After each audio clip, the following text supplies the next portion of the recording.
Fantasy Football Sniper coming back at you, pass the torch. So if you were on board with the pass the torch segment earlier, when I first introduced this, I said the last slide I'm going to give you a secret special awesome player to take.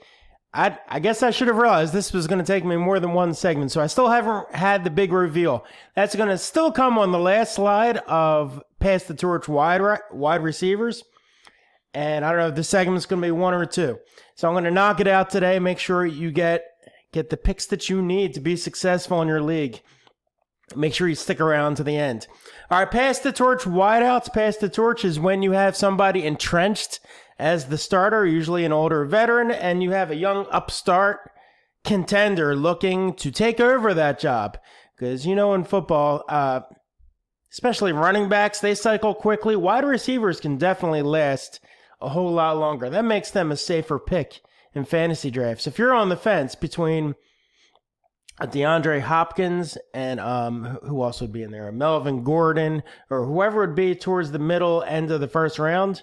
If you're on the fence and you're not sure and your league is points per reception or half point, maybe even if not, maybe go with Hopkins or one of them stud wideouts because just the probability of injury is a whole lot less likely.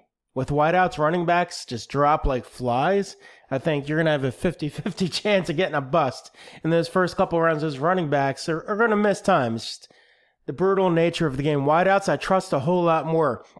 But let's take a look and see if we can find some wideouts that are ready to fall off the cliff. And the young upstarts taking their jobs and taking the stats. Those stats, which would make a great value if you can figure that out ahead of time. So let's see what we got. And this is really, this is an awesome one to check out. Julio Jones versus Calvin Ridley in Atlanta. And if you've been playing around for a while, you remember when Roddy White was the number one stud in Atlanta. And he really was putting up really good numbers, number one numbers in fantasy. Julio Jones was drafted high. And if you're like me, I had loyalty, and I was like, Julio Jones, Roddy White's the man. Well, it didn't take long before all of a sudden Roddy White was still effective, but real quickly, Julio Jones took over as the number one stat machine in that team. And I'm beginning to wonder if we're hitting that now with Calvin Ridley. For a rookie wideout, his numbers were off the charts. I mean, to come in... It used to be years ago, you couldn't get any kind of numbers, anything to even keep on a fantasy team out of a rookie wideout. They had to learn the system. It took 3 years before he got anything quality. Well, Ridley came right in, 10 touchdowns. The guy was tearing up. If you remember the beginning of the year, Julio was going through such a streak he couldn't find the end zone. I don't know how many games it was, but when he finally caught a touchdown, it was like they had a parade in Atlanta. They're like, yay, they gave him a standing ovation. Like it was, and it was a little fluky, but it also, that stuck in my head. Like, how is Julio Jones not catching touchdowns? Because the way the year ended prior to that, if you remember the year the Eagles went to the Super Bowl, Julio Jones could have ended that game with a huge touchdown grab. Wasn't able to bring it in. It's not all his fault. I mean, the pass wasn't there. It would have been a miraculous catch. But he wasn't able to pull it in. And then I'm pretty sure it was game one to start last year. Played the Eagles. Wasn't able to pull it in at the end of the game. I'm pretty sure it was against the Eagles again. He kicked off the year. And then it spiraled into a bunch of games where they were targeting him. He just, a bunch of tips just off his fingers. They all would have been amazing plays usually. It's not like he totally bonked any of those passes. But he just wasn't getting in the end zone. He was getting all the attention. He's Julio Jones. The guy's an athletic freak. If you had to create a wide receiver on your computer, Julio Jones is it, physically. So gifted, right? Runs amazing routes, tall, fast, strong. He's got it all. Problem is everyone knows that he's getting double teamed. Calvin Ridley, a top pick himself, a lot of draft capital. He came right in and he's just scooping up all those one-on-one assignments and just devastating people. I think Julio Jones, as usual, I think he missed a little bit of time with, was it again? And he missed some time with like a twisted ankle. He's always on the list for a twisted ankle. Whether he's missing games or not, expect that. If you're getting Julio Jones, you're going to miss time. So I'm looking at Calvin Ridley and I'm thinking, well, Julio Jones, you got to take him the one draft service. I was checking out, had Julio Jones number 1. I like that aggressive nature because you know, a lot of people just go right to Hopkins. Hopkins is the number 1 drafted ADP. Certainly Devontae Adams. Look where he is on Julio Jones on the list. 1, 2, 3, 4, 5. So he's 6, but the one place, I'm not going to mention the name, has him number 1, a popular place. So if you want Julio Jones, you're going to pay first-round money for Julio Jones. Don't think you're sitting around, if you got the 10th pick or 9th pick out of a 12-team league and you're just going to scoop up Julio because the ADP tells you he'll be there, you're going to get sniped. Someone's going to take Julio before it whips back around to you. So if you like Julio, you got to go get him. And I like taking, especially towards the middle end of the first round, I love the idea of grabbing a stud wideout. Problem is, I think I'm not on board with Julio anymore. It's too frustrating. That wasn't his only gap in games without touchdowns. And it's just, you know, he gets double teamed a lot. He's got that ankle issue where he's not 100%.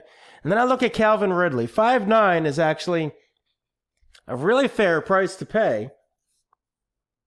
You know, look where he is, surrounded by well, Tyreek Hill's a story unto himself, right? But Tyler Lockett is right before him. Chris Godwin, who has a lot of potential. Sammy Watkins, who wants to ride that train again? Ugh. You know, when I look at the players around him, Edelman is really solid, and a lot of people are high on Galladay. Woods, we all know what Woods is. Calvin Ridley has the highest ceiling of any of these players, sans Tyreek Hill. So I'm thinking of 5'9", you know, if I had to pick between the two, I love the value of Ridley at 5'9", and I wouldn't be surprised if people are complaining, oh man, I had Julio and I'm missing time, as if they had bad luck. The guy is 30 years old. He's already had the last few years. He's constantly questionable for a myriad of issues. He's already had a lot of problems getting into the end zone. He wound up with 8 touchdowns, so he turned it on. And he has 1,600 yards. The guy's a beast, right? But for a first-round pick, he just reeks of, you want a safe pick that's not going to bust on you, and I don't think Julio's it. I really don't. I think Calvin Ridley, though, if you're looking to diversify your portfolio, and ironically enough, that would mean if you had a veteran like a Julio Jones or a Michael Thomas early in the draft, you kind of offset that a little later in the draft. You have the proven vet. You want to bring in a young rookie with a huge upside. Man, I love Calvin Ridley. I'm going Calvin Ridley here and pass the torch. I'm not sure if, yeah, let's just go out on a limb. I'm going to say he's going to pass the torch. And I don't think it's because of talent, because Julio is amazing. It might be because of injuries, which would give Calvin more opportunity. I'm thinking Calvin's going to compete with Julio for stats this year. I'll go out on a limb. I'll put Calvin out there. He's going to grab that torch. And for sure, in the next 2 or 3 years, if you're doing Dynasty Keeper Leagues, there is no doubt Calvin is a way better value wherever you're going to find him on these Keeper Leagues, because Calvin is the future in Atlanta.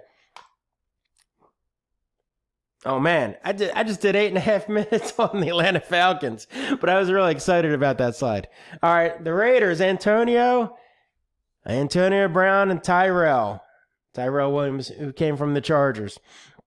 So Antonio Brown, I loved him. I had him when he was the third receiver. I'm forgetting, Mike Wallace, I think, was the number 1 back then, and getting all the catches. Can't remember who the number 2 was. They had a decent number 2. Antonio played the slot, and I think that's really, he's well known for running like the best routes. He's not, in NFL terms, he's not the fastest or the most physical, jump off the charts physical athlete. But as far as running routes and being a smart wideout, knowing how to find those seams, he just started cutting people to pieces. You look at these numbers, 1,800 yards back in 2015, 1,600 yard season, 1,500 yard season. The guy's slicing it up. There was a severe downtick, though. Look at those last couple years. I mean, 1,300 yards is still a great season.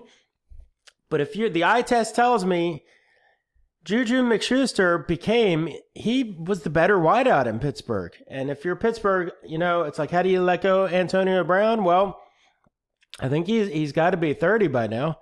I don't have that number right in front of me. He's getting older. He's been around for a while. and he's commanding huge money, and you have a Juju McSchuster that actually put up better numbers. So that's why he's gone. I'm not sure if I believe in Grudog in Oakland, but he's going to be the number one guy. If you believe in Grudog, you have to believe in Antonio Brown at 2.9 because Grudog feeds that number one wideout almost like no other coach. The problem is I kind of hesitate, and it's not only because of wide receivers they don't gradually decline. They fall off a cliff. So you have that, you have the age, you have a slight decrease it went from monstrous number one numbers down to really good numbers, right? 1,300 yards, 15 touchdowns. That's amazing numbers. But I just kind of feel like that, a new team, new system, new quarterback. But here's the thing, his mental state was really kind of concerning. Just the quotes you're hearing out of him I don't know if maybe that was a smart, calculated business decision on his part, that he wanted out so he can get the big contract that he felt he deserved after all these years of high production. So maybe he's super clever, but it kind of came off as super crazy, right? And super selfish. He didn't like not being number one. He didn't like Juju getting attention. That's kind of how it came across to me. It kind of seemed like a crazy old cat lady there at the end. So I'm not sure if I'm going to invest in Antonio Brown there at 2.9. Tyrell Williams, not sure if I'm going to invest in him either, but at 13.2, look back a couple years back in 2016, that was when Keenan Allen missed a lot of time, and Tyrell lit it up. That guy was a home run threat. He had a lot of deep bombs. He wound up with 7 touchdowns, a lot of yards. Wasn't able to duplicate that. So anytime you get past like the 11th, 12th round, you just take the guys you like. So if you believe in Grudog, I kind of like Tyrell's value a little bit there at 13.2. He's a guy that I'm mildly interested in. Antonio Brown, I kind of feel like my heart is interested in him, but my head is telling me there's some danger involved there at 2.9. Let's see who's around him. Mike Evans, Thielen and Diggs, Cooper. Oof. I'm not sure. I kind of like some of those. I might take those Vikings ahead of Antonio Brown. They've been in that system for a while, and they're proven. They probably don't have the ceiling of Antonio Brown, but they're more solid. They don't have the floor of Antonio. Antonio could flame out. I could see a flame out there. And Tyrell, the players around him, well, that's garbage. I like Dante Moncrief. He's in Pittsburgh. Now, I kind of like him a little bit. Chris Moore, they're rumbling he could make a step up, but he hasn't. At least Tyrell has done something.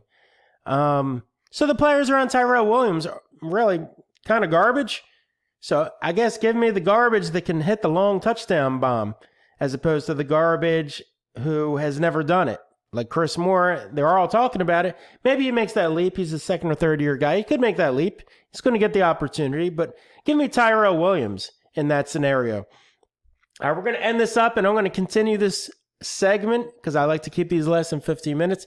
So hang in there. I'm going to do part 2 coming up. Boom.